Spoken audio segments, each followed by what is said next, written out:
So ngagcina sengidecide ukuthi angisafuni ukuqashisa, yabo. Hayi ngase ngithi hayi mkhulu, if ngiyakuzwa mkhulu ukuthi uthini, kodwa if ngiyidinga mina le room, it's not going to be for long, because ngibuzela ngoba ngifuna ngidinga indawo, yabo. It's not going to be for long. Sidinga nje ukuhlala isikhashana nje sincane. Kodwa ke mkhulu, ngicela ukuyoqala ngikhulume noMasondo, and then size nawe kuwe ngento ephathekayo.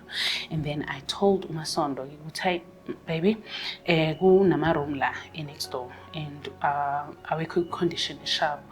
Umkhulu uthi ayanethela and akunagesi phakathi. Remember I said ayikho into angakwazi ukuyenza.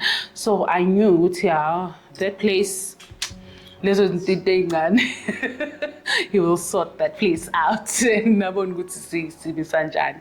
And he did just that.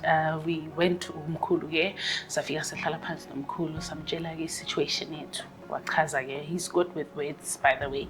Wachaza kahle indaba yakhe ukuthi mkhulu, this is what is happening. Umndeni wami lo sihlukene manje sihlala ndawonye because of 1 2 3, yabo.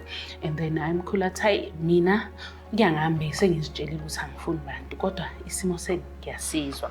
So it's fine. Come stay. Come stay mkhulu akakhulumi ne amount. Angithi uzwe isimo.